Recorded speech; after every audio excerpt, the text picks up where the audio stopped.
Hi, I'm Tinny from Mini Bowl Design. Today's topic is taking lemons and making lemonade. I've got quite a few examples of this, but let me start here where I'm sitting on my recumbent bike. Now, if you look here, you'll see that we have, right here, a pothole. Now, this road is riddled with potholes. They're everywhere. You can see further up the road, there's another one up there. And then when you get up there, there's whole clusters of them. Now, when you hit one of these, this bike doesn't have any suspension, so it's not that much fun. So you could complain and get all upset and complain to the town, or you could take lemons and make lemonade. Here's how it works. Now, on this bike, you've got two opportunities to miss a bump. You've got the distance from this front tire over to the middle, because right behind me, that's where the center tire is, the rear tire. And then you've got from here over to here. So if you can find a spot through there where the bump will come, or where the pothole will come in this area between the front and the center wheel, or this area, then you'll get a smooth ride and you won't hit a bump. Now, when you're tooling along at 20 miles an hour and a cluster of these bumps comes up, it takes a snap decision and some experience to do this, like I'm doing right here with this one. You can see I hit that one. But after you do it for a while, it kind of becomes like an interactive video game. I mean, you could have a video game like this where you sat in front of a computer and moved a mouse or a joystick and did this, kind of like Frogger. Or you could actually be sitting on the bike in the fresh air, pedaling with your hands on the actual steering, trying to miss the bumps, and feeling your mistakes in the seat of your pants, which is infinitely more fun and actually makes the ride go by a little bit faster, a little bit easier. Didn't miss that one either. It's kind of hard to do with the camera in your hand and trying to miss the bumps too. I've actually gotten pretty good at it when I don't have a camera in my hand. So that for this part is taking lemons and making lemonade. Okay, here's an example of taking lemons and making lemonade.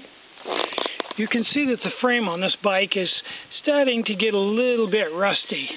Now, most people will get all paranoid and have to paint this and clean it all up and paint it immediately because, well, rust is just not acceptable. Okay, here's my spin on it. When I get done, I'll have 3 of these. One I'll probably give to Dean, the first one. This one I'm probably going to give to Robert, and when I give it to him, I don't know what color he'd like to have it. So after I give it to him, I'll get to enjoy his company while we take it apart, clean it up, and paint it. So, hey, there goes those lemons right into lemonade. That's going to be a lot of fun. So I'm going to hold off on the paint till Robert gets back. Cool. Now, I think everybody knows that if I'd gone out and bought brand new American-made lathes and milling machines, I would have went out of business quite quickly and probably would be greatly in debt. But because China makes all this stuff and took all the jobs away from us in the United States by making all this stuff, I'm going to take lemons and make lemonade. I turned it around. I bought all Chinese equipment for a song and turned out an American-made product, which I couldn't have done without the Chinese equipment. That's taking lemons and making lemonade. Second off, these lathes are not high precision. And one of the drawbacks to them is, for example, if you put this tool on here and you start turning with it, because this is not precision, this tool, when it gets under a load from the chuck turning, is going to tend to swing down until it takes the flex out of the compound rest, which means this tool is going to go down and cut a little bit deeper, maybe only a thousandth. And that's a negative because it interferes with the surface of the part that you're turning. But because I'm not turning a precision surface, when this goes down, when I get to the end of my cut and there is no more metal to cut, it springs back up again and I don't have to back the compound rest back. I can just crank my handle right back again. It's fairly fast that way, faster than it would be with an American lathe. Second off, this one is not a real powerful lathe, and you can easily stall it. So, that's a negative because they're nowhere near as powerful as an American-made lathe. But what I do is I use this lathe to cut threads. Now, I'm cutting threads up against the shoulder, so with an American lathe, boy, I'd have to be very, very fast to get it to cut all the way up to the shoulder and shut it off right at the last moment.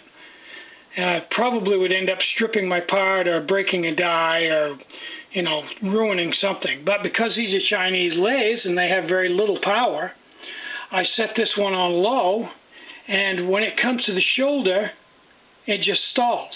And then I reverse directions and screw it back off again. So it's actually better than an American lathe for this one simple job I'm using it for. So that's taking lemons and making lemonade. I love it. I love it when I can do that. I'm Tinny from Mini Bowl Design. Get out and hike, take a friend, enjoy the great outdoors and this beautiful summer weather. And more important than anything, have a glass of lemonade and have a great day. Bye-bye.